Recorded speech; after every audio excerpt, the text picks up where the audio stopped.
اعوذ باللہ من الشیطان الرجیم بسم اللہ الرحمن الرحیم الم تر ان اللہ یسبح له من فی السماوات والارض والطیر صافات کل قد علم صلاته وتسبیحہ واللہ علیم بما یفعلون صدق اللہ العظیم رب اشرح لی صدری ویسر لی امری واحلل عقدۃ من لسانی یفقہوا قولی۔ سورہ نور کا 5واں رکوع جو ہم پڑھ چکے ہیں اس کے بارے میں یہ بات نوٹ کر لیجئے کہ جس طرح سورہ بقرہ کے پہلے 2 رکوعوں میں 3 قسم کے انسانوں کی تفصیل بیان ہوئی، وہاں وہ بنیادی طور پر ایک دعوت اور تحریک کے رد عمل میں جو لوگ مختلف شکلیں صورت اختیار کرتے ہیں، جو رد عمل مختلف شکلیں اختیار کرتا ہے، اس کے اعتبار سے ایک وہ جو مومنین صادقین ہیں، وہ ہر چھ بعد جب اس دعوت کو قبول کرتے ہیں تو اس کیفیت کے ساتھ کہ اب جو ہو سو ہو۔ ایک وہ لوگ ہیں کہ جو کسی ضد کی وجہ سے، تعصب کی وجہ سے، ہردرمی کی وجہ سے، کسی تکبر کی وجہ سے، حسد کی وجہ سے اس کے انکار پر کمر کس لیتے ہیں، اور وہ لوگ جو ہیں کسی صورت بھی ماننے والے نہیں ہوتے۔ ایک بین کچھ مانتے ہیں کچھ نہیں مانتے، کچھ چلتے ہیں پھر چھٹک کر کھڑے رہ جاتے ہیں، آسانی ہو تو کوئی 2-4 قدم چل لیے، کوئی مشکل وقت آیا تو پھر اوندے منہ گر گئے۔ اسی کی ایک تمثیل سورہ حج میں آ چکی ہے، وَمِنَ النَّاسِ مَن يَعْبُدُ اللَّهَ عَلَى حَرْفٍ فَإِنْ أَصَابَهُ خَيْرٌ اطْمَأَنَّ بِهِ وَإِنْ أَصَابَتْهُ فِتْنَةٌ انقلب عَلَى وَجْهِهِ خَسِرَ الدُّنْيَا وَالْآخِرَةَ۔ اسی طرح یہاں اس رکوع میں بھی 3 قسم کے انسانوں کا تذکرہ ہے، لیکن یہ ایک مختلف اعتبار سے ہے۔ ایک وہ لوگ ہیں کہ جن کے دلوں میں حقیقی ایمان پیدا ہوا، ان کی فطرتیں بھی نیک تھیں، صالح تھیں، سلیم تھیں، اور پھر وہ وہی آسمانی سے بھی صحیح طور پر مستفیض ہوئے، ان کا باطن جگمگا اٹھا اور ان کے دلوں میں نیکی حقیقی معنی میں پیدا ہو گئی، اور اس کے لیے جو ایک نقشہ ہے ان کے سیرت و کردار کا وہ بھی کھینچ دیا گیا۔ ایک وہ لوگ ہیں کہ جن کے اندر سرے سے دنیا پرستی اور دنیا ہی کی شہوات اور خواہشات اور لذات، اس کے سوا کسی شے کا کوئی گزر ہی نہیں، وہ بالکل اس کے برعکس ہے۔ پہلے نور علی نور اور دوسرے ظلمات بعضها فوق بعض۔ کوئی جھوٹ موٹ کی نیکی بھی نہیں، کوئی ملمے کی نیکی بھی نہیں، ان کا مال ہے تو صرف اپنی ہی عیاشیوں کے لیے ہی، اپنے ہی جو بھی ان کے تعیش ہے اسی میں خرچ ہو رہا ہے۔ لہذا یہ وہ لوگ ہیں کہ وہ ایمان سے بھی محروم اور کسی جھوٹ موٹ کی نیکی سے بھی ان کے ہاں کسی نور کا سرے سے گزر ہی نہیں۔ ظلمات بعضها فوق بعض، اور اس کے لیے تمثیل دی گئی ہے کہ گہرے سمندر کے اندر جو اندھیرا ہوتا ہے، ایبسولوٹ ڈارکنس، کہ رات بھی ہے، اوپر بادل بھی ہے، اور جو ہے موج پر موج چڑھی ہوئی ہے، تو ایبسولوٹ ڈارکنس۔ ایک فرینچ امیر البحر تھا جو اسی آیت کو پڑھ کر ایمان لے آیا تھا، اس کی ساری عمر گزری تھی سمندروں کے اندر، اور وہ جانتا تھا کس قسم کی ڈارکنس ہوتی ہے وہاں۔ اس نے کہا کہ پتہ کیا کہ کیا محمد نے صلی اللہ علیہ وسلم کبھی بحری سفر کیے تھے؟ جب اسے معلوم ہوا کہ انہوں نے کبھی بحری سفر کیا ہی نہیں، تو اس نے کہا کہ پھر یہ ثابت ہو گیا کہ یہ اللہ کا کلام ہے، ورنہ یہ تشبیہ جو ہے کوئی شخص اس کو وہ تو دے سکتا ہے کہ جس نے بحری سمندر کیے ہوں اور جس سے اندازہ ہو، اور وہ سمندر کے اندر کبھی اس نے غوطے بھی لگائے ہوں، اور وہ ایبسولوٹ ڈارکنس کا کانسیپٹ۔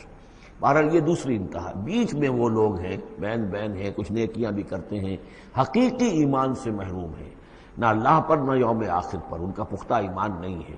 لیکن یہ کہ اپنے ضمیر کو مطمئن کرنے کے لیے کچھ نہ کچھ، یا دنیا میں کوئی نام کمانے کے لیے یا کوئی اور شہرت حاصل کرنے کے لیے وہ کچھ نیکیاں کرتے ہیں، تو ان کی نیکیوں کی مثال سراب کی سی ہے۔ الم تر ان اللہ یسبح له من فی السماوات والارض، کیا تم دیکھتے نہیں ہو کہ اللہ کی تسبیح کرتی ہے وہ سب چیزیں، وہ سب وہ کرتے ہیں وہ سب جو آسمانوں میں ہے اور جو زمین میں ہے، اور نہ صرف آسمانوں اور زمین میں بلکہ ان دونوں کے مابین جو السماء میں جو ہے، والطیر صافات، اور یہ جو پرندے ہیں جو اپنے پروں کو پھیلائے ہوئے ہیں، یہ بھی اللہ کی تسبیح کر رہے ہیں۔ کل قد علم صلاتہ و تسبیحہ،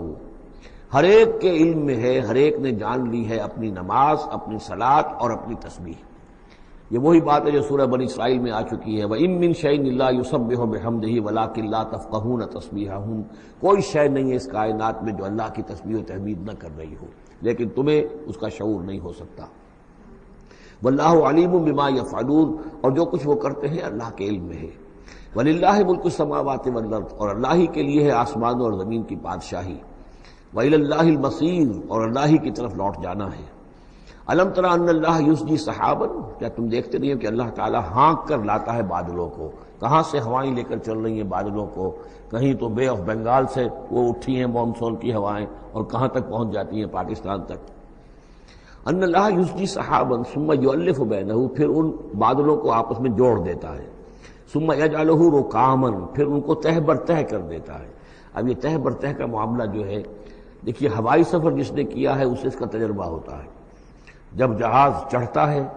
تب بھی وہ جب بادلوں کے اندر سے گزرتا ہے تو صاف نظر آتا ہے ایک تہ، اس کے بعد پھر خلا ہے، پھر ایک اور تہ، پھر خلا ہے، پھر ایک اور تہ، اترتے ہوئے بھی اسی طریقے سے تہ بر تہ بادل۔ رکامن فتر الودق یخرج من خلالہ، تو تم دیکھتے ہو کہ بارش برستا ہے ان دونوں، ان کے بین سے، ان کے بیچ سے برستی ہے بارش، پانی برستا ہے۔ وَيُنَزِّلُ مِنَ السَّمَاءِ مِن جِبَالٍ فِيهَا مِن بَرَدٍ، اور اللہ تعالیٰ اتارتا ہے آسمان سے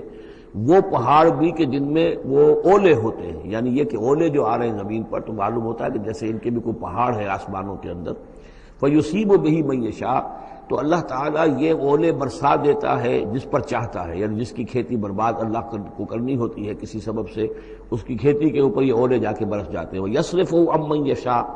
اور ان کا رخ پھیر دیتا ہے جس سے چاہتا ہے۔ ایسا بھی ہوتا ہے بعض اوقات کہ بالکل ایک کھیت جو ہے وہ بالکل تباہ و برباد ہو گیا ہے اور برابر کا کھیت بالکل ٹھیک ہے، اس کے اوپر کوئی اولا نہیں گرا۔ یکاد سنا برقہ یذھب بالابصار، اور اس کی جو بجلی کی کوند ہے وہ اس قریب ہے کہ وہ لوگوں کی نگاہوں کو اچک کر لے جائے۔ یقلب اللہ اللیل والنہار، اللہ تعالیٰ عدلتا بدلتا رہتا ہے دن اور رات کو۔ ان فی ذلک لعبرۃ لاولی الابصار، یقیناً اس میں دھیان کرنے کا اور سبق سیکھنے کا اور عبرت حاصل کرنے کا مواد ہے ہوش مندوں کے لیے، آنکھ والوں کے لیے، دیکھنے والوں کے لیے۔ واللہ خلق کل دابۃ من ماء، اور اللہ نے بنائی ہے ہر جاندار چیز اس زمین کے اوپر پانی سے۔ فمنہم من یمشی علی بطنہ، اب ان جانداروں میں سے جو زمین میں اللہ نے بنائے ہیں وہ بھی ہے کہ جو اپنے پیٹ کے بل پر چلتے ہیں، یہ ریپٹائلز جن کو ہم کہتے ہیں، ریپٹائلز ہیں جو اپنے پیٹ کے بل پر چل رہے ہیں۔ منہم من یمشی علی رجلین، اور ان میں وہ بھی ہیں کہ جو دو ٹانگوں پر چلتے ہیں۔ اب ہم بھی انہی میں سے ہیں، اور باقی شمپنزی اور گوریلاز بھی ہیں، اور بھی ایسے ہوں گے کہ جو دو ٹانگوں پر چلتے ہوں۔ وَمِنْهُمْ مَنْ يَمْشِي عَلَى أَرْبَعٍ، سب سے زیادہ کثیر تعداد جو ہے وہ زمینی حیوانات کے اندر ان کی ہے کہ جو چار پر چلتے ہیں۔ یخلق اللہ ما یشاء، اللہ تعالیٰ پیدا کرتا جو چاہتا ہے۔ ان اللہ علی کل شیء قدیر، یقیناً اللہ تعالیٰ ہر چیز پر قادر ہے۔ اب کافی عرصے کے بعد منافقین کا تذکرہ قرآن مجید میں ہو رہا ہے، چونکہ یہ ہم نے سورہ یونس سے لے کر اور سورہ مومنون تک جو 14 صورتیں پڑھی ہیں ان میں تو سارا معاملہ تھا مشرکین عرب سے، کفار سے، مشرکین سے، ساری بحث ان سے تھی۔ کہیں کہیں گفتگو کا رخ جو ہے وہ اہل کتاب کی طرف ہوئے سخن، بغیر انہیں باضابطہ خطاب کیے ہوئے، اور یا پھر تیسرا خطاب حضور سے ہے ذاتی، اور حضور کی وساطت سے اہل ایمان کے ساتھ، اور ابھی وہاں نفاق کا کوئی اس قسم کا موجود نہیں تھا معاملہ کہ منافقین کے ساتھ کوئی رد و قدا ہوتی۔ لیکن یہ تو چونکہ سورہ نازل ہو رہی ہے سن 6 ہجری میں، یہ گویا کہ یوں سمجھیے کہ عین مدنی جو دور ہے اس کا عین وسط ہے، بالکل سن 11 میں حضور کا انتقال ہوا ہے، تو سن 6 یوں سمجھیے کہ ان دونوں کے بالکل وسط کے اندر ہے، یہ بالکل درمیانی دور ہے مدنی دور کا۔ یہاں پر اب تذکرہ ہو رہا ہے منافقین کا۔ لقد انزلنا آیات مبینات، ہم نے نازل کی ہیں روشن آیات۔ واللہ یہدی من یشاء الی صراط مستقیم، اور اللہ تعالیٰ ہدایت دیتا ہے جس کو چاہتا ہے سیدھے راستے کی طرف۔ وَيَقُولُونَ آمَنَّا بِاللَّهِ، اور کچھ لوگ وہ بھی ہیں جو کہتے ہیں ہم ایمان لائے اللہ پر، وبالرسول، اور اللہ کے رسول پر، وَأَطَعْنَا، اور ہم نے اطاعت قبول کی۔ ثُمَّ يَتَوَلَّىٰ فَرِيقٌ مِّنْهُمْ، پھر ان میں سے ایک جماعت جو ہے پیٹھ موڑ کر جاتی ہے، مِن بَعْدِ ذَلِكَ، اس کے بعد، یعنی اب اس کے بعد یہ سب کچھ کہہ کر قول و قرار کر کے اطاعت کا یہاں دم بھر کر جاتے ہیں، لیکن پھر طرز عمل ان کا کچھ اور ہوتا ہے۔ وَمَا أُولَٰئِكَ بِالْمُؤْمِنِينَ، اور یہ لوگ حقیقی مومن نہیں ہیں۔ وَإِذَا دُعُوا إِلَى اللَّهِ وَرَسُولِهِ لِيَحْكُمَ بَيْنَهُمْ، اور جب انہیں پکارا جاتا ہے، بلایا جاتا ہے کہ آؤ اللہ کی طرف اور رسول کی طرف کہ ان کے مابین فیصلے کرے۔ یہ سورہ نساء میں ہم یہ سارے مضامین بڑی تفصیل سے پڑھ چکے ہیں کہ وہ لوگ چاہتے تھے کہ اپنے مقدمات جو ہیں وہ یہودیوں کی عدالت میں لے جائیں، اس لیے کہ حضور کے ہاں انہیں اندیشہ ہوتا تھا کہ یہاں تو بالکل صحیح فیصلہ ہو جائے گا۔ تو اس طرح کا جو ان کا کردار تھا، جب انہیں بلایا جاتا ہے اللہ کے اور اس کے رسول کی طرف کہ آؤ کہ وہ فیصلہ کرے تمہارے مابین اذا فریق منہم معرضون، تو ان میں سے ایک گروہ اور ایک جماعت ایسی ہے جو اعراض کرتی ہے اور کرنی کترا جاتی ہے۔ وَإِن يَكُن لَهُمُ الْحَقُّ يَأْتُوا إِلَيْهِ مُذْعِنِينَ، اور اگر وہ ان کو معلوم ہو کہ حق ہمارے ساتھ ہے، یعنی ہم حق پر ہیں اس مقدمے میں،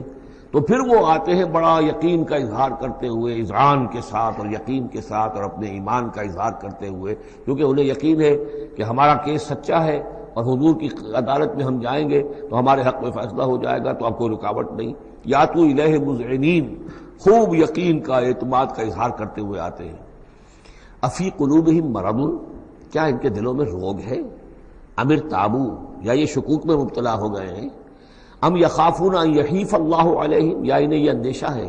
کہ اللہ تعالیٰ جو ہے ان کے ساتھ ناانصافی کرے گا، ورسولہ، وہ اس کے رسول، بل اولئک هم الظالمون، نہیں بلکہ حقیقت میں یہی ظالم ہیں۔ ایمان کی اصل حقیقت سے چونکہ یہ محروم ہے، لہذا ساری غلطی ان کے اپنے کردار میں ہے۔ انما کان قول المؤمنین اذا دعوا الی اللہ ورسولہ لیحکم بینہم، جو حقیقی مومن ہوتے ہیں ان کو تو جب بلایا جاتا ہے اللہ کی طرف اور اس کے رسول کی طرف کہ وہ فیصلہ کرے ان کے مابین، تو ان کا قول تو یہی ہوتا ہے ان یقولوا سمعنا واطعنا، کہ وہ کہتے ہیں کہ ہم نے سنا اور ہم نے مانا، ہم حاضر ہیں، جو بھی فیصلہ محمد رسول اللہ کا ہوگا ہم اسے بصر و چشم تسلیم کریں گے۔ انما کان قول المؤمنین اذا دعوا الی اللہ ورسولہ لیحکم بینہم ان یقولوا سمعنا واطعنا واولئک هم المفلحون، اور یقیناً وہی لوگ ہیں جو پھر فلاح پانے والے ہیں۔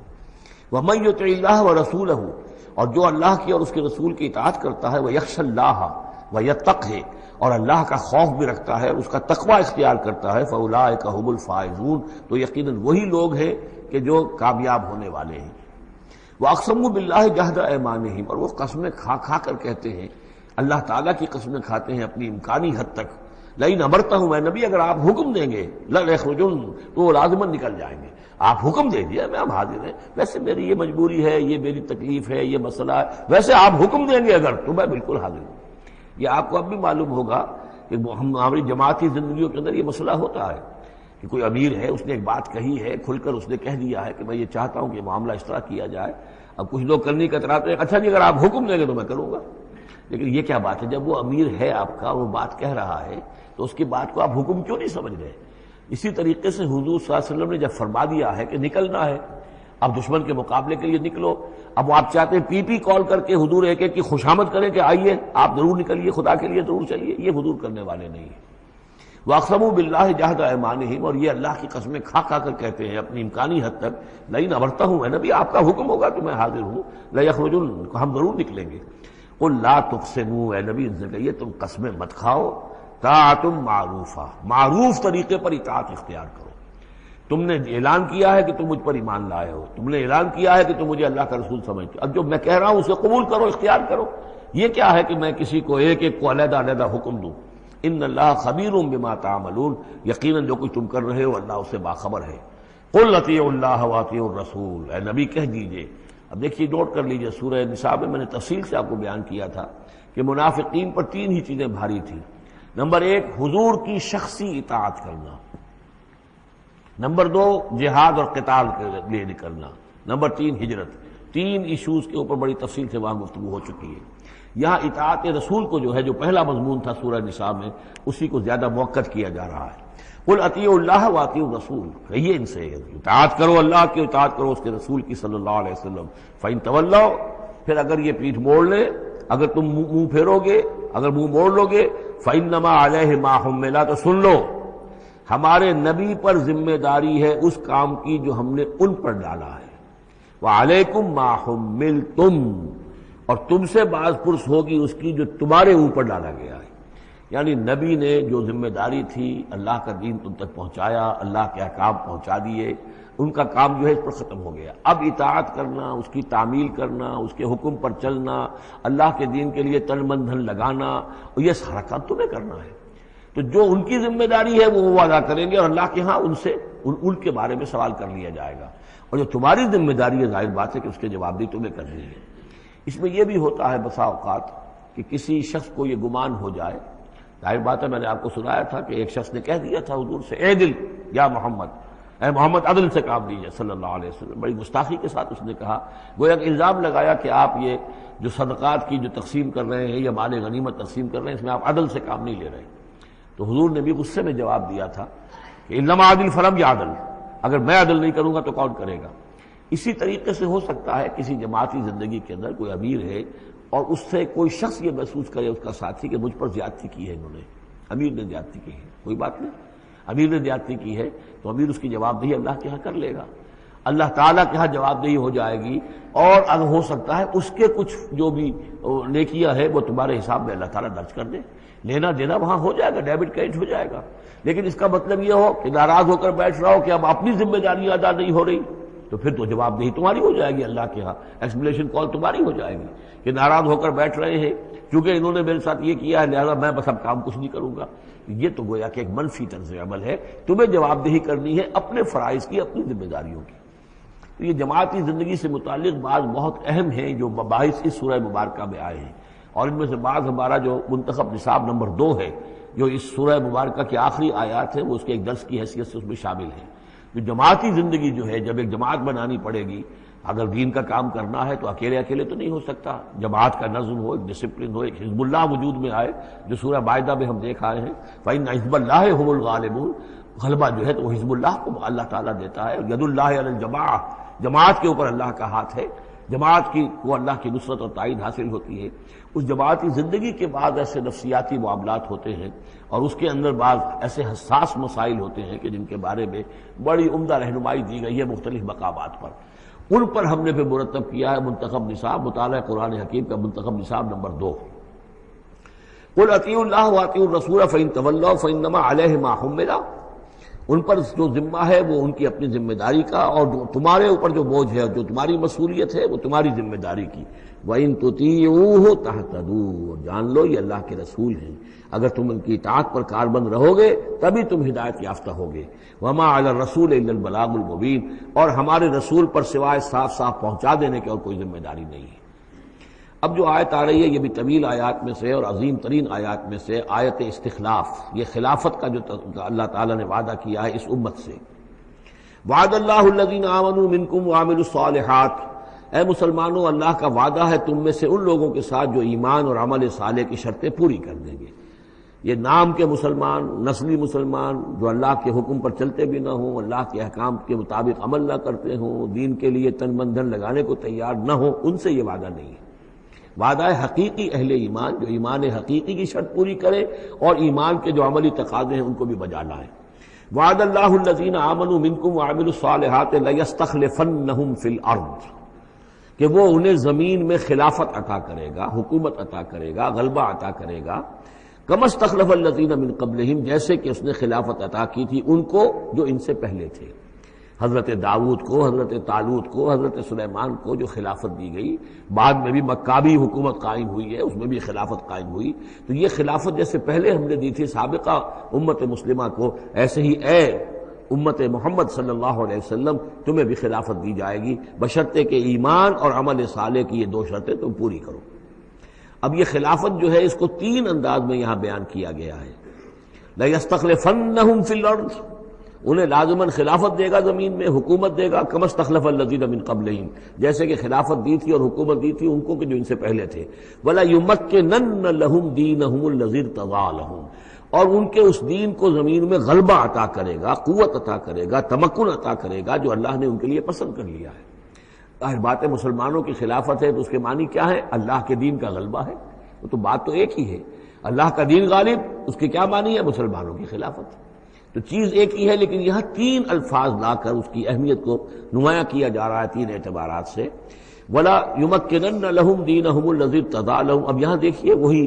لام مفتوح شروع میں فعل مضارع سے اور اس کے بعد یہ نون مشدد، یہ سارے وعدے نہایت تاکیدی وعدے ہیں. لَيَسْتَخْلِفَنَّهُمْ فِي الْأَرْضِ كَمَا اسْتَخْلَفَ الَّذِينَ مِن قَبْلِهِمْ وَلَيُمَكِّنَنَّ لَهُمْ دِينَهُمُ الَّذِي ارْتَضَىٰ لَهُمْ. واللہ نے دین کون سا ہے جو پسند کر لیا ہے؟ الْيَوْمَ أَكْمَلْتُ لَكُمْ دِينَكُمْ وَأَتْمَمْتُ عَلَيْكُمْ نِعْمَتِي وَرَضِيتُ لَكُمُ الْإِسْلَامَ دِينًا. یہ آیت ہم پڑھ چکے ہیں سورہ مائدہ میں. اور تیسری بات وَلَيُبَدِّلَنَّهُم مِّن بَعْدِ خَوْفِهِمْ امنا، اللہ تعالیٰ ان کے خوف کی کیفیت جو ہے اس کو بدل دے گا امن کی کیفیت سے۔ ظاہر بات ہے جب تک کہ مسلمان کمزور تھے ان کے لیے خوف تھا، ابھی ادھر سے حملے کا اندیشہ ہے، ابھی ادھر سے حملے کا اندیشہ ہے، اب فلاں قبیلے کی طرف سے خبر آئی ہے کہ وہ فوجی تیاری کر رہا ہے، فوج کشی کرے گا، وہ خوف کی ایک کیفیت تھی جو ہر وقت طاری رہی ہے۔ ایمرجنسی کی کیفیت جو ہے مدینہ منورہ میں یوں سمجھیے کہ پورے 5 برس ایمرجنسی رہی ہے، ہر وقت ہر آن اندیشہ ہوتا تھا،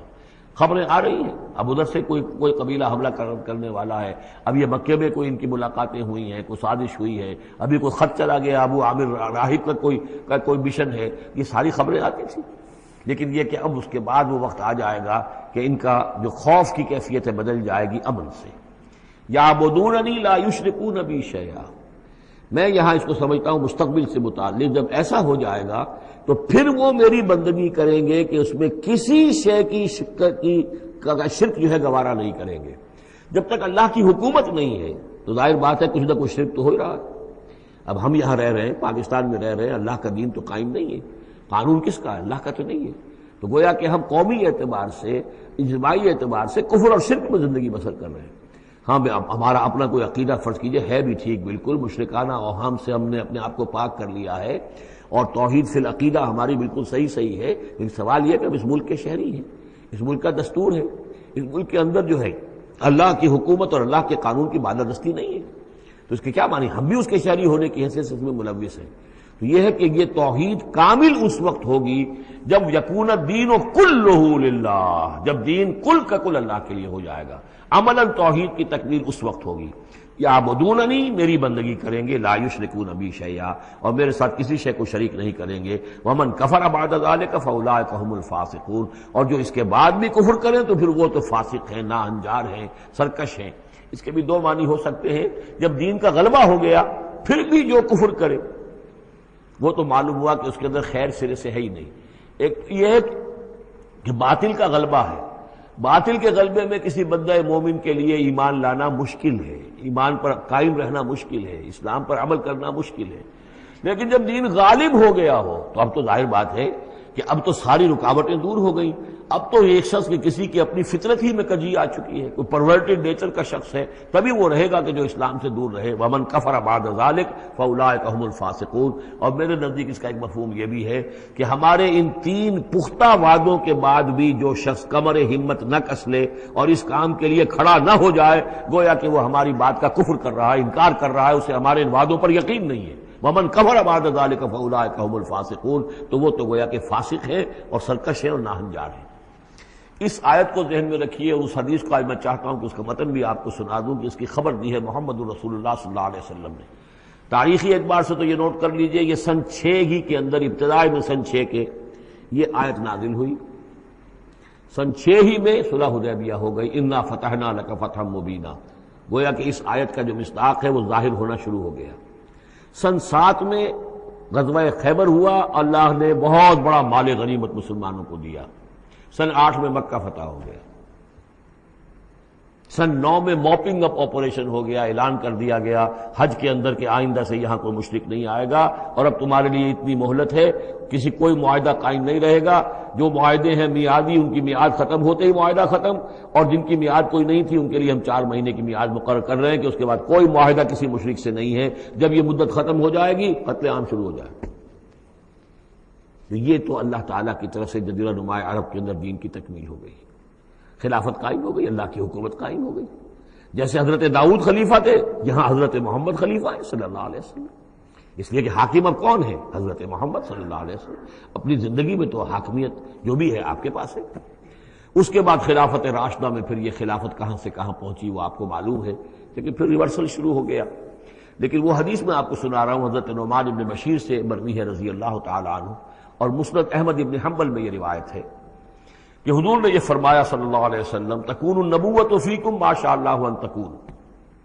مسلمانوں تمہارے مابین نبوت موجود رہے گی جب تک اللہ چاہے گا کہ رہے، یعنی میں موجود رہوں گا بنفس نفیس تمہارے مابین جب تک اللہ چاہے گا۔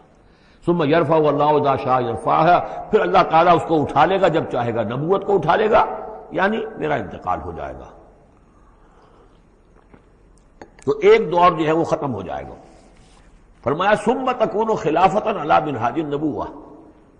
پھر خلافت ہوگی نبوت کے نقش قدم پر، نبوت ہی کے طریقے پر، ٹھیک وہی نظام جو محمد عربی صلی اللہ علیہ وسلم نے قائم کیا تھا، بعین ہی، ایک بال کے فرق کے بغیر وہ نظام جو کا تو قائم رہے گا، خلافت علی منہاج النبوہ۔ فتکون ما شاء اللہ وان تکون، یہ بھی رہے گا جب تک اللہ چاہے گا یہ دور۔ ثم یرفع اللہ اذا شاء یرفع، پھر اس دور کو بھی اللہ اٹھا لے گا جب اللہ چاہے گا۔ ثم تکون ملکا عاضا، پھر ملوکیت کا دور آئے گا، اور وہ کاٹ کھانے والی ملوکیت ہوگی، کاٹ کھانے والی ملوکیت، ظالم ملوکیت، اور یہ بھی رہے گا جب تک اللہ چاہے گا، پھر اللہ اس کو بھی اٹھا لے گا۔ پھر چوتھا دور آئے گا ثم تکون ملکا جبریا، پھر غلامی کی ملوکیت ہوگی، یعنی یہ دور جو ہمارا گزرا ہے کولونیل دور، پہلے یہ کہ ملوک تھے، بادشاہ تھے، چاہے وہ بنو عباس میں تھے یا بنو امیہ میں سے تھے، یا یہ کہ ترک تھے، مسلمان تو تھے، کلمہ گو تو تھے، ان میں کوئی نہ اچھا بھی ہوتا تھا، بہت اچھے لوگ بھی تھے، برے لوگ بھی تھے، لیکن مسلمان تو تھے، کلمہ گو تو تھے۔ لیکن چوتھا دور آیا کہ کہیں ہم انگریزوں کے غلام ہو گئے، کہیں ہم ولندیزیوں کے غلام ہو گئے، کہیں ہم فرانسیسیوں کے غلام ہو گئے، کولونیل پاورز۔ تو ہماری تو ملکہ معظمہ جو ہے ملکہ وکٹوریہ تھی، 1857 سے تو ہم ان کی رعایا بن گئے تھے، اس سے پہلے تو جو بھی تھی بہرحال ایسٹ انڈیا کمپنی جو تھی، لیکن یہ کہ بعد میں تو ہم براہ راست تاج برطانیہ کے غلام تھے۔ یہ چوتھا دور ہے جو تقریباً یوں سمجھیے کہ ابھی نصف میں پہنچا ہے، اس اعتبار سے کہ اگرچہ براہ راست وہ جو حکومتوں کا جو ہے جو یہاں پر تھا، جو بساط بچھی ہوئی تھی، وہ لپیٹ دی گئی ہے، لیکن ابھی مالیاتی اعتبار سے ریموٹ کنٹرول سے وہی قوتیں ہیں کہ جو آج بھی کنٹرول کر رہی ہیں ہمیں، یہ ریموٹ کنٹرول ہے۔ ابھی یہ چوتھا دور ختم نہیں ہوا ہے، پہلے یہ براہ راست آکوپیشن اور اپنی حکومتیں، اپنی فوجیں لا کر، اب یہ ہے کہ اس کے بغیر بائی پراکسی، چاہے ہمارے ہی آدمی بیٹھے ہوئے ہیں، لیکن اصل میں سارا جو ہے یہ مالیاتی جو ہے استعمار ہے، ایک نیا عالمی استعمار ہے۔ لیکن یہ استعمار جو ہے اس طرح کا کولونیل رول نہیں ہے کہ انگریز موجود ہیں، ان کی فوج موجود ہے، یا فرانسیسی فوج موجود ہے، یا اطالوی فوج موجود ہے، بلکہ یہ تو IMF اور ورلڈ بینک کا نظام ہے اس کے تحت، اور ملٹی نیشنل کمپنیوں کی۔ لیکن جو چوتھی جو خوشخبری کی بات ہے وہ یہ ہے کہ حضور نے فرمایا بالآخر یہ چوتھا دور بھی ختم ہو جائے گا، اور خوشخبری یہ ہے کہ ثم تکون خلافتا علی منہاج النبوہ، پھر دور آئے گا خلافت علی منہاج النبوہ کا۔ ثم سکت رسول اللہ صلی اللہ، اس کے بعد حضور خاموش رہے، اس لیے کہ اس کے بعد پھر دنیا کے خاتمے کا معاملہ ہے۔ وہ خاتمے کے بارے میں عرض کر چکا ہوں، ایک طویل عرصے تک تو پوری دنیا میں وہ خلافت علی منہاج النبوہ رہے گی، گلوبل، اس لیے کہ حضور نے یہ بتا دیا ہے کہ اب جب یہ خلافت علی منہاج النبوت کا نظام آئے گا تو کل روئے ارضی پر ہوگا۔ مسلم شریف میں روایت ہے، یہ حضرت صوبان حضور کے ایک آزاد شدہ غلام تھے، جیسے کہ حضرت زید ابن حارثہ بھی حضور کے غلام تھے، آپ نے آزاد کر دیا تھا، اسی طرح حضرت صوبان بھی ہے، مولا، ان صوبان مولا رسول اللہ صلی اللہ علیہ وسلم۔ اس میں روایت کیا ہے، حضور نے فرمایا ان اللہ زوالی الارض، اللہ نے میرے لیے ساری زمین کو لپیٹ دیا یا سکیڑ دیا، فرائے تو مشارقہا و مغاربہا، تو میں نے سارے مشرق دیکھ لیے زمین کے، سارے مغرب دیکھ لیے، وَإِنَّ أُمَّتِي سَيَبْلُغُ مُلْكُهَا مَا زُوِّيَ لِي مِنْهَا، اور میری امت کی حکومت ان تمام علاقوں پر قائم ہو کر رہے گی جو اس طرح زمین کو سکیڑ کر یا لپیٹ کر مجھے دکھا دیے گئے۔ اور یہ روایت صحیح مسلم کی ہے۔ اسی طرح کی ایک اور حدیث ہے حضرت مقداد بن الاسود سے رضی اللہ تعالی عنہ کہ اس روئے ارضی پر کوئی گھر اور کوئی خیمہ نہیں بچے گا، یعنی سیٹلڈ جو علاقے ہیں جہاں گھر ہیں، شہر ہیں، گھر بنے ہوئے ہیں، مکان بنے ہوئے ہیں، یا نومیڈک ٹرائبز جہاں بھی ہیں کہ وہ اپنے خیمے لے کے ادھر سے ادھر جاتے رہتے ہیں، نہ کوئی گھر بچے گا، نہ خیمہ جس میں اللہ کا دین داخل نہ ہو جائے، بعز عزیز اور ذل ذلیل۔ یا تو یہ کہ گھر اور خیمے والا اسلام قبول کرے گا، اسلام اس کے گھر میں داخل ہوگا، اس کا بھی اعزاز ہوگا، اور یا وہ گھر والا اسلام قبول نہیں کرے گا لیکن اسلام کی بالادستی جو ہے تسلیم کرنی پڑے گی۔ یؤتوا الجزیۃ عن ید وہم صاغرون، یہ جو ہم پڑھ آئے ہیں سورہ توبہ کے اندر، تو گویا کہ اس کے گھر میں بھی اسلام تو آ گیا لیکن وہ بدبخت جو ہے اسلام کی نعمت سے اور اس کے اعزاز سے محروم رہا۔ یہ ہے وہ خبر کہ جو ہے صحیح احادیث ہیں، اور یہ منطقی طور پر بھی سمجھ لیجئے کہ قرآن مجید میں یہ بات واضح کر دی گئی کہ حضور کو بھیجا گیا غلبہ دین کے لیے، 3 دفعہ فرمایا، سورہ توبہ میں ہم پڑھ چکے ہیں، 2 مرتبہ آگے اور آنا ہے، هو الذی ارسل رسولہ بالہدی ودین الحق لیظہرہ علی الدین کلہ، اور 5 مرتبہ فرمایا کہ حضور کو بھیجا گیا پوری نوع انسانی کے لیے۔ اس کی سب سے نمایاں اور سب سے جو لوگوں کے اندر عام طور پر معروف آیت ہے وہ یہ ہے وَمَا أَرْسَلْنَاكَ إِلَّا كَافَّةً لِلنَّاسِ بَشِيرًا وَنَذِيرًا، ویسے ہم پڑھ آئے سورہ انبیاء میں وَمَا أَرْسَلْنَاكَ إِلَّا رَحْمَةً لِلْعَالَمِينَ، اس کا بھی مفہوم یہی ہے، تمام جہان والوں کے لیے ہم نے بھیجا ہے آپ کو رحمت بنا کر، اور ہم نے نہیں بھیجا ہے محمد آپ کو مگر پوری دنیا کے لیے، پوری نوع انسانی کے لیے بشیر اور نذیر بنا کر۔ ان دونوں کو جوڑیں تو اس کا منطقی نتیجہ بھی یہ ہے کہ حضور کی بعثت کا مقصد مکمل ہوگا ہی اس وقت جبکہ کل عالم انسانیت پر دین حق غالب ہو جائے، اور یہ ہو کر لینا ہے۔ وَمَنْ كَفَرَ بَعْدَ ذَلِكَ فَأُولَٰئِكَ هُمُ الْفَاسِقُونَ وَأَقِیمُوا الصَّلَاةَ وَآتُوا الزَّکَاةَ، اور نماز قائم کرو اور زکوٰۃ ادا کرو، وَأَطِیعُوا الرَّسُولَ لَعَلَّکُمْ تُرْحَمُونَ، رسول کی اطاعت کرو تاکہ تم پر رحم کیا جائے، چونکہ روح سخن منافقین کی طرف ہے، اور میں نے آپ کو بتایا تھا ان پر جو شاخ گزر رہی تھی وہ در حقیقت رسول کی اطاعت تھی۔ بار بار کہتے تھے، یہ اپنے جی سے بات کہہ دیتے ہیں، آیت تو ابھی اتری نہیں، ابھی کوئی آیت تو آئی نہیں، قرآن میں تو ابھی یہ حکم آیا نہیں، یہ معاملہ جو ہے ان کو شاخ گزر رہا تھا حضور کی اطاعت۔ وَأَقِیمُوا الصَّلَاةَ وَآتُوا الزَّکَاةَ، اور نماز قائم کرو اور زکوٰۃ ادا کرو، وَأَطِیعُوا الرَّسُولَ لَعَلَّکُمْ تُرْحَمُونَ، اور اللہ رسول کی اطاعت کرو تاکہ تم پر رحم کیا جائے۔ لَا تَحْسَبَنَّ الَّذِينَ كَفَرُوا مُعْجِزِينَ فِي الْأَرْضِ، یہ کافر یہ نہ سمجھیں کہ وہ اللہ کو تھکا دیں گے یا ہرا دیں گے اس زمین میں، وَمَأْوَاهُمُ النَّارُ، ان کا ٹھکانہ آگ ہے، وَلَبِئْسَ الْمَصِيرُ، اور بہت برا ٹھکانہ ہے۔ یا ایھا الذین آمنوا لیستأذنکم الذین ملکت ایمانکم، اب وہی جو سماجی احکام کچھ دیے گئے تھے کہ اذن لیے بغیر تم داخل نہ ہو گھر میں، اور اس طرح کے آداب جو ہیں معاشرتی، ان کے ضمن میں مزید احکام آ رہے ہیں۔ یہ سورہ مبارکہ کی ترتیب یہ ہے، یوں سمجھیے کہ جیسے کوئی انگوٹھی ہو اور بڑا سا ہیرا جو ہے لگا ہوا، دونوں طرف جو ہے وہ اس کا پتلے سائڈ سے، یہ ہار ہے، اور اس کے نیچے جو ہے درمیان میں کوئی بڑا ہیرا ہے، دوسری طرف موتی ہے۔ اس کے بالکل وسط میں 5واں رکوع ہے، یہ اللہ نور السماوات والارض مثل نورہ کمشکاۃ فیہا مصباح، اور آیت نمبر 35 وہ عظیم کوہ نور ہیرے کے مانند ہے۔ پھر دونوں طرف جو ہے یہ مضامین ہیں، کچھ ادھر ہیں سماجی احکام، کچھ ادھر ہیں سماجی احکام، اور اس طریقے سے یہ ایک عظیم بہت خوبصورت ہار کی شکل بن گئی۔ لیستأذنکم الذین ملکت ایمانکم، چاہیے کہ جو تمہارے غلام ہیں اور باندیاں ہیں وہ بھی اجازت لے کے اندر داخل ہوا کریں۔ والذین لم یبلغوا الحلم، اور وہ لوگ بھی تمہارے کہ جو کہ ابھی وہ بالغ نہیں ہوئے ہیں، وہ بچے بھی، منکم 3 مرات، 3 اوقات دن رات کے ایسے ہیں کہ جن میں خاص طور پر جو پرائیویسی کا اہتمام ہونا چاہیے، اور اس میں یہ کہ کوئی بھی اجازت لیے بغیر بچے بھی نہ جائیں۔ من قبل صلاۃ الفجر، ایک تو فجر کی نماز سے قبل، وحین تضعون ثیابکم من الظہیرۃ، اور جو تم ظہر کے وقت، ظہیرہ جس کو کہتے ہیں، اپنے کپڑے ذرا اتار کے سستاتے ہو، قیلولہ کرتے ہو، ہلکے کپڑوں کے اندر انسان لیٹتا ہے۔ ومن بعد صلاۃ العشاء، اور نماز عشاء کے بعد۔ 3 عورات لکم، یہ 3 اوقات تمہارے پردے کے اوقات ہیں، یہ تمہاری خاص پرائیویسی کے اوقات ہیں۔ لیس علیکم ولا علیہم جناح بعدہن، ان کے علاوہ عام حالات میں کوئی حرج نہیں ہے، بعدہن کہ وہ یعنی وہی تمہارے ملازم ہیں، تمہارے غلام ہیں یا باندیاں ہیں، یا اسی طریقے سے تمہارے بچے ہیں، طوافون علیکم بعضکم علی بعض، وہ آئیں جائیں گھروں کے اندر، ظاہر بات ہے کہ اس کمرے میں آئے ہیں، اس میں گئے ہیں، اس میں کوئی حرج نہیں ہے کہ وہ آئیں جائیں اور پھریں۔ کذالک یبین اللہ لکم الآیات، اسی طرح اللہ تعالیٰ تمہارے لیے اپنی آیات واضح کر رہا ہے، واللہ علیم الحکیم، اور اللہ تعالیٰ علیم اور حکیم ہے۔ وَإِذَا بَلَغَ الْأَطْفَالُ مِنْكُمُ الْحُلُمَ، اور جب تمہارے بچے جو ہیں، جو لڑکے ہیں، وہ بھی بالغ ہو جائیں، انہیں سب سمجھ آ جائے، جو بھی معاملات ہیں دونوں شوق کے، فَلْيَسْتَأْذِنُوا كَمَا اسْتَأْذَنَ الَّذِينَ مِنْ قَبْلِهِمْ، تو پھر وہ بھی اذن لے کر اسی طرح داخل ہوا کریں جیسے کہ پہلا حکم آیا تھا کہ اذن لیے بغیر گھر میں داخل نہ ہو۔ کذالک یبین اللہ لکم آیاتہ، اس طرح اللہ تعالیٰ تمہارے لیے اپنی آیات کو واضح کر رہا ہے، واللہ علیم الحکیم، اللہ علیم اور حکیم ہے۔ والقواعد من النساء اللاتی لا یرجون نکاحا، اور وہ عورتیں تمہارے میں سے، تمہاری خواتین میں سے کہ جو اب بیٹھ رہی ہوں، یعنی لا یرجون نکاحا، اب وہ نکاح کی امیدوار نہ ہوں،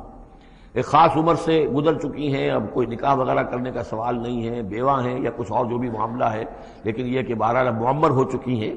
فَلَيْسَ عَلَيْهِنَّ جُنَاحٌ أَن يَضَعْنَ ثِيَابَهُنَّ، تو ان کے اوپر کوئی حرج نہیں ہے کہ وہ جو اپنے اضافی کپڑے ہیں وہ اتار دیا کریں، یعنی بڑی چادر لے کر ہی نکلنا ان کے لیے وہ لازم نہیں ہوگا، یا اگر اپنے گھروں کے اندر بیٹھ کر وہ جو اوڑھنیاں ہیں ان کو مکل مارنے کی جو ان کی پابندی دوسری خواتین پر ہے، اس میں ان کے لیے درد بھی ہو سکتی ہے، اس لیے کہ اب وہ اس عمر سے گزر چکی ہیں۔ والقواعد من النساء اللاتی لا یرجون نکاحا فلیس علیہن جناح ان یضعن ثیابہن غیر متبرجات بزینہ، لیکن ان کی نیت یہ نہ ہو کہ وہ اپنی زینت کو وہ ظاہر کریں اور لوگوں کی نگاہوں میں لائیں. نیت کا معاملہ جو ہے وہ دوسرا ہے. وَأَن يَسْتَعْفِفْنَ خَيْرٌ لَهُنَّ، اور اگر وہ اس معاملے میں احتیاط ہی کریں تو بہتر ہے، اس رعایت سے فائدہ نہ اٹھائیں تو بہتر ہے. اس لیے کہ شیطان جو ہے وہ ہر وقت طاق میں لگا رہتا ہے، نہ معلوم کس وقت اس کے دل میں کیا خیال پیدا کر دے. واللہ سمیع علیم، اور اللہ سب کچھ سننے والا اور جاننے والا ہے. لیس علی الاعمی حرج، اب چونکہ یہ جو احکام دیے جا رہے تھے تو اس معاشرے کے اندر ایسا بھی تھا کہ کسی خاندان کے ساتھ کچھ لوگ جو ہیں بیچارے، کوئی لنگڑا ہے، کوئی اندھا ہے، اپنے برادری کا ہے، اپنی رشتہ داروں میں سے، وہ بھی گھر میں رہ رہا ہے، وہ اپنی کوئی آزاد جو معاش اور آزاد جو ہے کوئی معاشرتی حیثیت کا اہل نہیں ہے. تو اب ان کے لیے کیا ہوگا؟ کیا یہ ساری پابندیاں جو ہیں اسی طریقے سے ان کے اوپر بھی پوری طریقے سے عائد کی جائیں گی؟ تو ان کے ضمن میں کہا جا رہا ہے کہ وہ اگر تمہارے گھروں میں رہے تو کوئی حرج نہیں ہے.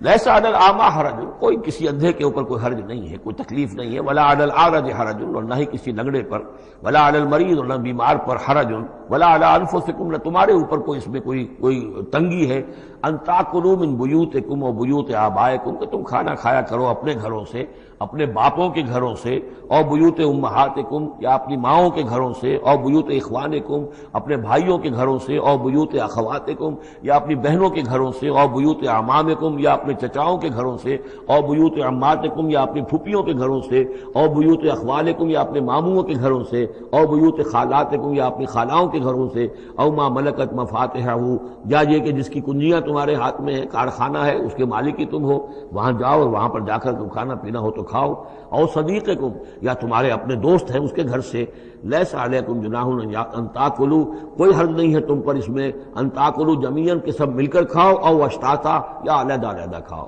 اس کو خواہ بعض لوگوں نے عورتوں اور مردوں کے اوپر وہ جو ہے اس کا انطباق کر دیا ہے کہ چاہیں تو عورت اور مرد مل کر کھائیں اور چاہیں تو وہ علیحدہ علیحدہ کھائیں. یہاں مراد یہ ہے کہ بسا اوقات ایسے مواقع پر انتظار میں بڑی دقت ہوتی ہے. جیسے آج کل آپ کو معلوم ہے کہ ولیمہ ہے اور ٹائم دے رکھا ہے 9 بجے کا اور 12 بج رہے ہیں رات کے، لڑکی والے تو آئے نہیں، اس لیے ولیمہ ہو نہیں سکتا، بیٹھے ہوئے لوگ سوکھ رہے ہیں. کیا ضرورت ہے؟ جو آئے ہیں وہ کھائیں اور جائیں.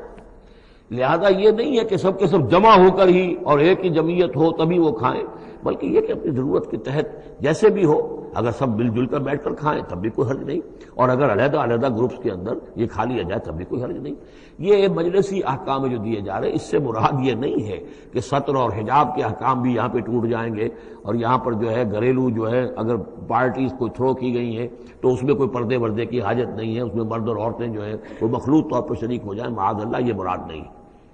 فَإِذَا دَخَلْتُمْ بُيُوتًا فَسَلِّمُوا عَلَىٰ أَنفُسِكُمْ، پھر جب تم گھروں میں داخل ہو تو اپنے آپ پر سلام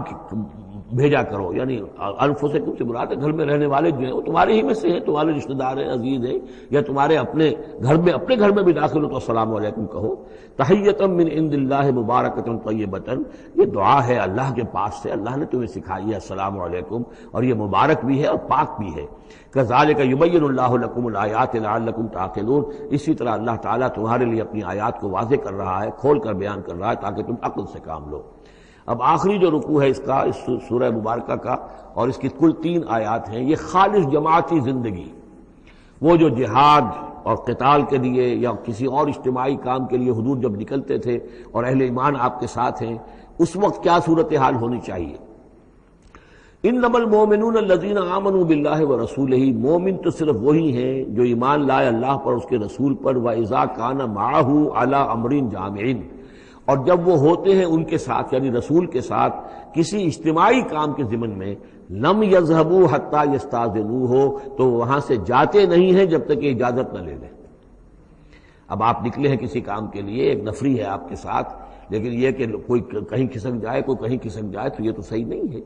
وہ تو یہ ہے کہ اب اس اجتماعی نظم کا تقاضا یہ ہے کہ اب جہاں بھی وہاں سے کوئی عذر پیش آ گیا ہے، کوئی ایسی مجبوری ہے، کوئی جانا ہے تو اجازت لے کر جائیں.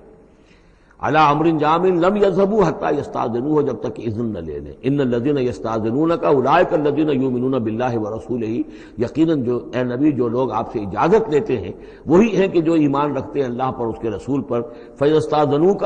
پھر جب وہ آپ سے کوئی اجازت مانگے، رخصت مانگے، لبعض شانہم، اپنی کسی عذر کی وجہ سے، فاذن لمن شئت منہم، تو اجازت دے دیجئے جسے آپ چاہیں. مطلب یہ ہے کہ جو لیڈر ہے، جو اس وقت سپہ سالار ہے، اسے معلوم ہے سچویشن کیسی ہے، میرے پاس پہلے ہی نفری، میرے پاس کوئی اضافی نفری ہے جس میں سے میں کسی کو ریلیو کر سکتا ہوں، یا پہلے ہی میرے پاس کم نفری ہے، اس میں کسی اور کی کمی جو ہے وہ اور زیادہ خطرناک ہو جائے گی نتائج کے اعتبار سے۔ لہذا یہ نہیں ہے کہ صاحب میں نے اجازت طلب کی ہے تو مجھے اجازت ملنی چاہیے، یہ نہیں، اجازت کیا ہوئی پھر؟ یہ تو وہی ہے جو تھانے داروں کسی معافی مانگتی ہے، اچھا میں نے تو کچھ نہیں کیا لیکن اگر آپ سمجھتے ہیں کہ میں نے کچھ کیا تو میں معافی مانگتا ہوں۔ یہ تو در حقیقت الٹی دھونس ہے کہ آپ بڑے کمینے آدمی ہیں، میں نے تو کچھ کیا نہیں تھا پھر بھی آپ سمجھ رہے ہیں کہ میں نے کچھ کیا ہے، تو میں اتنا اونچا ہوں کہ پھر بھی میں معافی مانگتا ہوں۔ یہ در حقیقت وہ انداز نہیں، اجازت تو طلب کرنی ہے تو یہ ہے کہ اجازت لے کر اجازت ملے، اور یہ اختیار جو ہے پھر اے نبی آپ کو ہے کہ آپ چاہیں تو اجازت دیں۔ فاذن لمن شئت منہم واستغفر لهم اللہ، اور اس پر بھی ان کے لیے استغفار کیجئے اللہ سے، کیونکہ انہوں نے ظاہر بات ہے اپنے کسی ذاتی کام کو زیادہ اہمیت دی ہے اس اجتماعی کام سے۔ یہ اجتماعی کام نبی کا ذاتی نہیں ہے، یہ دین کا کام ہے، اللہ کے دین کا کام ہے۔ دین کو غالب کرنا فرض منصبی اللہ کی طرف سے ہے ان پر، لہذا اس کے لیے تم ان کے ساتھ نکلے ہو۔ لہذا یہاں پر جو ہے اب اگر تم نے اپنے ذاتی کام کو اس دین کے کام سے اہم تر سمجھا ہے تبھی تو یہاں سے رخصت لے کر جا رہے ہو، یہ خود ایک ہلکی بات ہے، گویا کہ تم نے دین کے کام کو کم تر سمجھا ہے اللہ کے کام اپنے کام سے، اور اس کو اہمیت زیادہ دی ہے۔ لہذا استغفار، اے نبی ان کے لیے استغفار کیجئے، واستغفر لهم اللہ، اور ان کے لیے استغفار کیجئے، ان اللہ غفور الرحیم، یقیناً اللہ تعالیٰ غفور الرحیم ہے۔ ایک بات البتہ نوٹ کر لیجئے کہ یہ مضمون جب سورہ توبہ میں آیا ہے تو اس سے اگلا قدم ہے، یہ چونکہ ہے سن 6، وہ ہے سن 9، 3 سال میں فرق کیا واقع ہوا؟ ابھی تو فرمایا گیا ہے کہ جو اجازت لے کر جاتا ہے نبی وہ وہی ہے کہ جو واقعی ایمان رکھتا ہے، لیکن وہاں فرمایا گیا جو ایمان رکھتے ہیں وہ اجازت لیتے ہی نہیں۔ وہ جو موقع تھا وہ تھا نفیر عام کا موقع، وہ موقع تھا نہایت ہی سمجھیے ایمرجنسی کا موقع، اس موقع پر اجازت طلب کرنا ہی در حقیقت اس بات کی علامت تھی کہ یہ منافق ہے، لہذا وہاں روکا گیا۔ آپ نے کیوں اجازت دے دی؟ عفا اللہ عنک لما اذنت لهم، کیوں آپ نے اجازت دے دی؟ آپ کی اجازت آپ نہ دیتے تب بھی انہوں نے جانا نہیں تھا، تو ان کا جو نفاق کا پردہ چاک تو ہو جاتا نا، ان کی حقیقت تو کھل جاتی۔ تو یہ وقت کے حوالے سے ہے، اور اس کو درجہ بندی بھی کہہ سکتے ہیں۔ ایک وہ لوگ ہیں جو اس دین کے کام کے لیے اس درجے ہمتن اپنے آپ کو پیش کر چکے ہیں کہ دنیا کے کسی بھی کام کو اس سے اہم تر نہیں سمجھتے، وہ کیسے اجازت طلب کریں گے؟ اس سے نچلا درجہ ہے کہ وہ لوگ ہیں جو دین کے اس کام میں لگے ہوئے ہیں، لیکن کم سے کم نظم کی اتنی پابندی تو کرتے ہیں کہ اگر کہیں انہیں ضرورت پیش آ گئی جانا ہے تو اجازت لے کر جائیں۔ اس سے نیچے وہ لوگ ہیں جو اجازت کے بغیر ہی کھسک گئے تو معلوم ہے ان کا تو سرے سے اس کام سے سرے سے کوئی تعلق ہے ہی نہیں۔ تو درجہ بندی ہے، سیڑھیاں ہیں، اوپر کی سیڑھی کے اعتبار سے درمیانی سیڑھی نیچے ہے، لیکن نیچے والی سیڑھی کے اعتبار سے درمیانی اونچی ہے۔ تو یہ ریلیٹیو معاملہ جو ہے رہے گا کہ ایک وہ لوگ ہیں جو سرے سے اس کا بھی خیال نہیں کرتے کہ اجازت لیں، اجتماع ہے، کوئی اس کی معذرت بھی نہیں کی ہے، نہ بعد میں کی ہے، نہ پہلے کہا ہے کہ میں نہیں آ سکتا، معلوم ہوا کہ انہیں کوئی سرے سے احساس ہی نہیں ہے کہ ہم کسی نظم کے پابند ہیں اور ہماری کوئی ذمہ داری ہے۔ اس سے بہتر کم سے کم وہ لوگ ہیں کہ جو اپنا عذر پیش کر دیتے ہیں، اجازت لے لیتے ہیں، لیکن اس سے بھی بہتر اونچا درجہ ہے کہ دنیا کے کسی بھی کام کو دین کے اس کام سے اہم تر مت سمجھو، اللہ تعالیٰ تمہارے کام سنوارے گا، اللہ تعالیٰ تمہاری ذمہ داری قبول کر لے گا، تم اللہ کے کام کے لیے نکلو۔ لا تجعلوا دعاء الرسول بینکم کدعاء بعضکم بعضا، تم یہ رسول کا بلانا اپنے مابین ایسے نہ سمجھ لو جیسے تمہارا آپس میں ایک دوسرے کو بلانا ہوتا ہے۔ بلانا یہ بھی ہے، آپ نے کسی کو دعوت دی، میرے گھر آئیے کھانا کھائیے، رسول نے دعوت دی، کیا یہ برابر ہو جائے گا معاملہ؟ لیکن ایک بلانا یہ ہے کہ رسول پکار رہا ہے تمہیں کہ آؤ اللہ کی راہ میں چلو میرے ساتھ، ایک یہ کہ کوئی عام آدمی آپ کو کہہ رہا بھائی میرا ایک کام ہے، ذرا میرے اس کام کے لیے تھوڑی دیر کے لیے آ جائیے، کچھ مجھے چاہیے، مدد چاہیے، تو زمین و آسمان کا فرق ہو گیا۔ اور تیسرے معنی اس کی یہ بھی ہے کہ دعا سے مراد یہ کہ مخاطب ہونے کا انداز، تم جس طرح ایک دوسرے سے بات کر لیا کرتے ہو ایسے رسول کے ساتھ بات نہ کر لیا کرو، ان کے مقام کو، ان کے ادب کو۔ یہ سورہ حجرات میں جا کر تفصیل سے ہی بات آئے گی، لا ترفعوا اصواتکم فوق صوت النبی ولا تجہروا له بالقول کجہر بعضکم لبعض ان تحبط اعمالکم۔ تو یہ تینوں مفہوم اس کے ہیں۔ قد یعلم اللہ الذین یتسللون منکم لواذا، اللہ کو خوب معلوم ہے تم میں سے وہ لوگ جو اوٹ لے کر کھسک جاتے ہیں، یعنی کہیں نکلے تو ہیں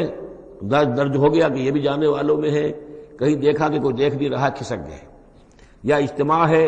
بیٹھے ہوئے ہیں، وہیں پر اب بات آئی ہے کہ اب ایک مہم درپیش ہے،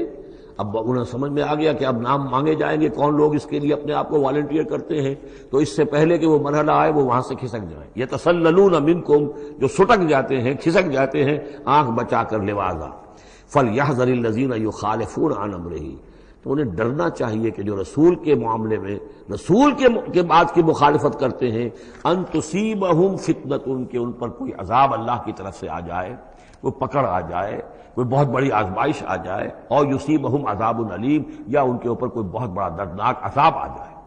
الا ان للہ ما فی السماوات والارض، آگاہ ہو جاؤ،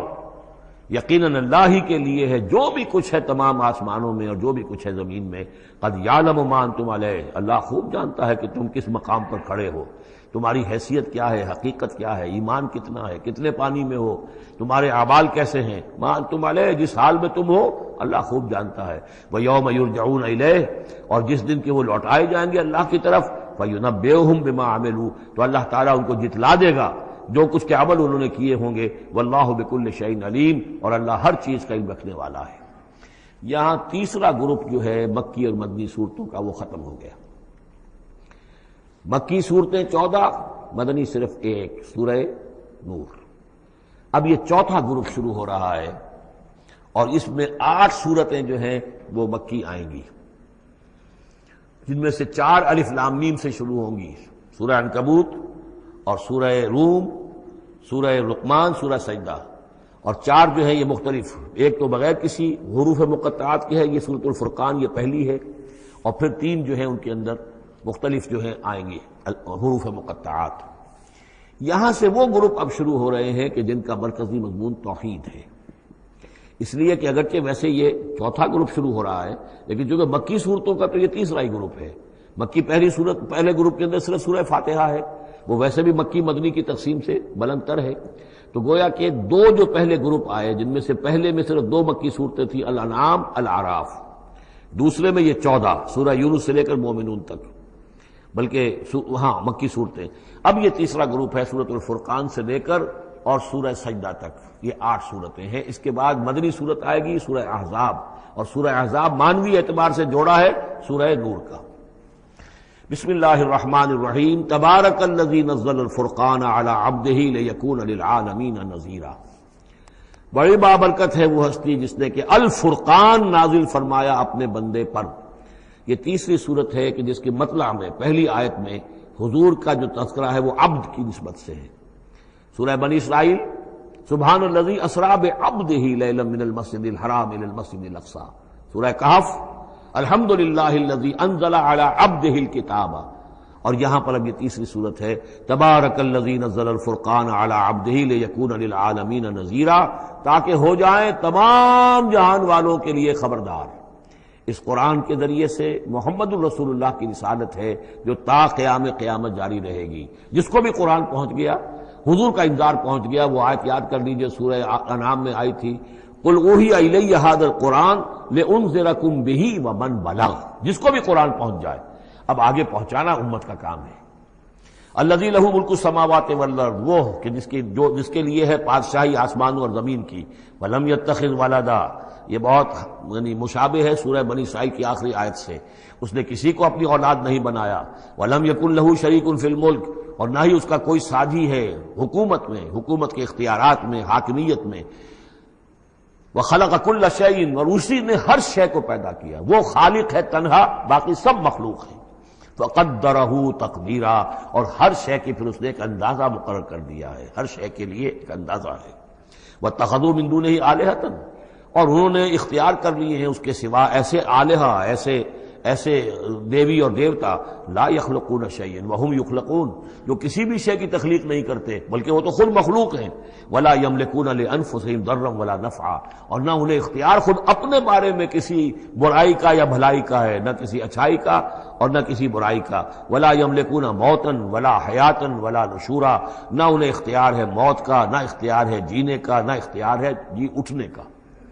وقال الذین کفروا ان ھذا الا افک افتراہ، اور کہا ان کافروں نے، یا یہ کافر کہتے ہیں کہ یہ کچھ نہیں ہے، یہ قرآن جو ہے یہ گھڑ لیا ہے اس کو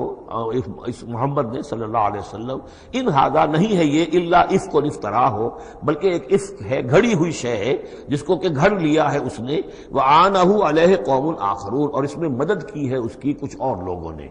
یعنی محمد کو یہ ساری معلومات تو نہیں ہو سکتی تھی، لیکن یہ کہ کچھ اور لوگ ہیں، کوئی نہ کوئی اس نے بنا رکھا ہے، کوئی پینل ہے کہ جو ان کو یہ ساری مدد دے رہا ہے اس تصنیف کے اندر، اس کتاب کی۔ قومن آخرون فقط جاؤ ظلم و زورا، تو انہوں نے بڑی ہی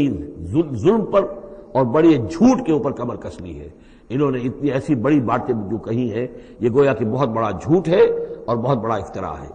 وقالوا اساطیر الاولین، وہ کہتے ہیں کیا ہے یہ پرانے قصے ہیں، پرانی باتیں ہیں، اکتتبھا، یہ انہوں نے لکھوا لیے ہیں کسی اور سے، اکتتبھا، کتبہ یکتبو لکھنا،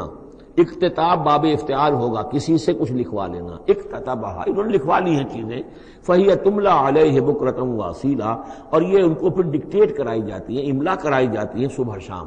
صبح شام کوئی آتا ہے، کوئی شخص ان کو بتاتا ہے، وہ پھر یہ یاد کر لیتے ہیں، اور صبح شام جو کچھ بھی آتا ہے اس کو پھر آ کے ہمیں سناتے ہیں، دھونس جماتے ہیں کہ وہی آئی ہے۔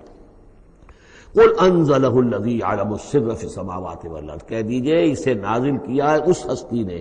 جو جانتا ہے ہر چھپی ہوئی شے کو آسمانوں کی اور زمین کی، انہ کان غفورا رحیما، یقیناً وہ بخشنے والا اور رحیم ہے۔ وقالوا ما لہذا الرسول، اور وہ کہتے ہیں یہ کیسا رسول ہے، کیا ہوا اس رسول کو، کہتا ہے کہ میں رسول ہوں، یاکل الطعام، لیکن کھانا کھاتا ہے، ویمشی فی الاسواق، اور بازاروں میں چلتا پھرتا ہے۔ کہیں کوئی چیز آپ خریدتے بھی ہوں گے اپنے گھر کے معاملات کے اندر، یا اس سے پہلے تو آپ کاروبار بھی کیا کرتے تھے، یہ بازاروں میں ہماری طرح چلتا پھرتا ہے، کھانا اس کو کھانے کی حاجت ہوتی ہے، یہ کیسے رسول ہو گیا؟ لولا انزل الیہ ملک، کیوں نہیں کوئی بھیجا گیا ان کی طرف کوئی فرشتہ ہوتا، اڑتا ہوا پروں کے ساتھ وہ نیچے آتا ان کے پاس اور وہ کہتا یہ اللہ کے رسول ہیں،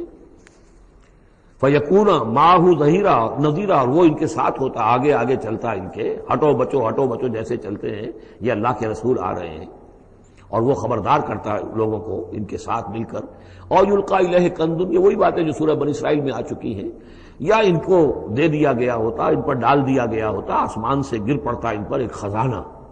او تکون لک جنت یاکل منہا، یا پھر ان کے لیے ایک باغ بنا دیا جاتا ہے یہاں اس مکے کی سرزمین میں، وادی غیر ذی زرع میں، جس سے یہ بفراغت کھاتے اطمینان سے، ان میں سے میوے ان کو ملتے۔ وقال الظالمون ان تتبعون الا رجلا مسحورا، اور کہا ان ظالموں نے کہ تم لوگ نہیں پیروی کر رہے ہو، نہیں ان کی باتوں پر دھیان دے رہے ہو، کہ جو ہے صرف ایک سحر زدہ شخص ہے، ان پر تو کوئی جادو ہو گیا ہے، یا کوئی آسیب ان پر آ گیا ہے، تاکہ ان کو یہ نظر آتا ہے کہ کوئی آیا ہے فرشتہ، حقیقت میں کوئی نہیں ہوتا، یہ سحر زدہ شخص ہے۔ انظر کیف ضربوا لک الامثال، اے نبی دیکھیے یہ کیسی مثالیں آپ کے لیے بیان کر رہے ہیں، فضلوا، تو وہ بھٹک گئے ہیں، گمراہ ہو گئے ہیں، فلا یستطیعون سبیلا، اور اب ان کے لیے ممکن نہیں ہے کہ سیدھے راستے پر آئیں، اس لیے کہ اب یہ اس پر اڑ جائیں گے، ضد کریں گے۔ یہ میں آپ کو بتا چکا ہوں، یہ جو دو گروپ اب آ رہے ہیں جو ہم پڑھ رہے ہیں، جن میں سے یہ پہلا گروپ ہے جس کی پہلی صورت ہے، یہ درمیانی 4 سالوں کی صورتیں ہیں، 12 برس ہیں مکی دور کے۔ پہلے 4 سال کی صورتیں بالعموم وہ ہیں جو سورہ قاف سے آگے ہیں، 2 گروپ ہیں وہ آخر میں، منزل 1 ہے، سورہ قاف سے آگے منزل 1 ہے، گروپ 2 ہیں مکی مدنی صورتوں کے، وہ ہیں جو ابتدائی 4 سال کے ہیں۔ یہ 2 ہیں کہ جو درمیانی 4 سالوں کے، جو ہم پڑھ چکے ہیں 16 صورتیں، 2 انعام و اعراف اور 14 سورہ یونس سے لے کر مومنون تک، یہ ہے آخری 4 سالوں کی، تو یہ درمیانی 4 سال ہیں۔ تبارک الذی ان شاء جعل لک خیرا من ذلک، بڑی بابرکت ہے وہ ہستی ہے نبی، اگر وہ چاہے تو جو چیزیں یہ کہہ رہے ہیں اس سے کہیں زیادہ بہتر چیزیں آپ کے لیے ابھی فراہم کر دی جائیں۔ یہ تو بڑا زور لگا کر کچھ چیزیں کہہ رہے ہیں، ہم ان سے کہیں زیادہ بہتر چیزیں آنے واحد میں آپ کے لیے پیدا کر سکتے ہیں۔ تبارک الذی ان شاء جعل لک خیرا من ذلک جنات تجری من تحتها الانہار، ایسے باغات، ایک باغ نہیں، باغات کے سلسلے پیدا کر دیں جن کے نیچے نہریں بہتی ہوں گی، ویجعل لک قصورا، اور آپ کے لیے ایک نہیں کئی قصر، کئی محل ہم تعبیر فرما دیں۔ لیکن یہ کہ بل کذبوا بالساعہ، اصل میں یہ انکاری ہے آخرت کے، یہ انکاری ہے قیامت کے، یہ انکاری ہے بعث بعد الموت کے۔ وَأَعْتَدْنَا لِمَنْ كَذَّبَ بِالسَّاعَةِ سَعِيرًا، اور جنہوں نے قیامت کا انکار کیا ہے، بعث بعد الموت کا انکار کیا، ان کے لیے ہم نے ایک جہنم کا، آگ کا عذاب تیار کر رکھا ہے۔ اذا رأتهم من مکان بعید، جب وہ جہنم دیکھے گی ان کو کہ یہ میرے شکار آ رہے ہیں، اب یہ آ رہے ہیں کہ جن کو میرے اندر جھونکا جائے گا، دور سے وہ دیکھے گی کہ آ رہے ہیں، سمعوا لها تغیظا وزفیرا، تو وہ سنیں گے اس کی آواز کہ جیسے بھوکا شیر داڑ رہا ہو، جھجلائے گی اور چلائے گی کہ جلد از جلد انہیں میرے اندر جھونک دیا جائے۔ وَإِذَا أُلْقُوا مِنْهَا مَكَانًا ضَيِّقًا، اور جب وہ پھینک دیے جائیں گے اس میں ایک بڑے تنگ مکان میں، تنگ جگہ میں، مقرنین، اور وہ زنجیروں میں جکڑے ہوئے ہوں گے، دعوا هُنَالِكَ ثُبُورًا، اس وقت پھر وہ موت کی دعا کریں گے، ہائے موت آ جائے کسی طرح، ہم نسیہ منسیہ کر دیے جائیں، ہمارا یہ زندگی کا سلسلہ جو ہے شعور ختم ہو جائے۔ لَا تَدْعُوا الْيَوْمَ ثُبُورًا وَاحِدًا، تب کہا جائے گا اب آج ایک موت نہ مانگو، وَادْعُوا ثُبُورًا كَثِيرًا، بہت سی موتیں مانگو۔ اب موت آئے گی نہیں، مانگتے رہو موت، لیکن یہ ہے کہ اب تمہاری یہ زندگی جو ہے تاکہ تمہیں یہ جلن مسلسل رہے، یہ عذاب جو ہے اس کی تخفیف میں، اس کے اندر کوئی شدت میں تخفیف نہ ہو، لہذا موت آ کے تمہیں چھٹکارا نہیں دلائے گی۔ قُلْ أَذَلِكَ خَيْرٌ أَمْ جَنَّةُ الْخُلْدِ الَّتِي وُعِدَ الْمُتَّقُونَ، کہیے کہ کیا یہ انجام بہتر ہے یا وہ باغ، وہ جنت، رہنے کی جنت جو جس کا وعدہ کیا گیا ہے متقی بندوں سے، کانت لہم جزاء و مسیرا، اور وہ ان کے لیے ہوگی بدلہ اور ان کے لوٹ جانے کی جگہ۔ ما یشاؤون خالدین، ان لوگوں کے لیے وہاں ہر وہ شے ہوگی جو وہ چاہیں گے اور اس میں رہیں گے ہمیشہ ہمیشہ۔ کان علی ربک وعدا مسئولا، اور یہ تو وعدہ ہے تیرے رب کا جس کے لیے وہ ذمہ دار ہے۔ اب یاد کیجئے وہ دعا جو سورہ آل عمران کے آخر میں آئی تھی، ربنا وآتنا ما وعدتنا علی رسلک ولا تخزنا یوم القیامہ، پروردگار جو تو نے وعدے اپنے رسولوں کے ذریعے سے ہم سے کیے تھے ان کو پورا فرما۔ اللہ تعالیٰ اپنے وعدوں سے پھرے گا نہیں، اللہ تعالیٰ ان وعدوں کو پورا کرے گا، اور وہ اس کو سمجھتا ہے کہ یہ میری ذمہ داری ہے کہ میں اپنے وعدے پورے کروں۔ وَيَوْمَ يَحْشُرُهُمْ، اور جس دن کہ وہ ان سب کو جمع کرے گا، وَمَا يَعْبُدُونَ مِن دُونِ اللَّهِ، اور جن کو یہ پوجتے تھے اللہ کے سوا، فَيَقُولُ أَأَنْتُمْ أَضْلَلْتُمْ عِبَادِي هَؤُلَاءِ، وہ جمع کر لیں گے ان فرشتوں کو بھی جن کو نام کے اوپر بت بنا لیے گئے، یا اولیاء اللہ کی ارواح آ جائیں گی، یا انبیاء ہوں گے، حضرت عیسیٰ ہوں گے، یا اور بھی جس کے ساتھ یہ گستاخی اور ظلم کیا گیا ہو، اللہ ان سب کو جمع کرے گا اور پوچھے گا أَأَنْتُمْ أَضْلَلْتُمْ عِبَادِي هَؤُلَاءِ،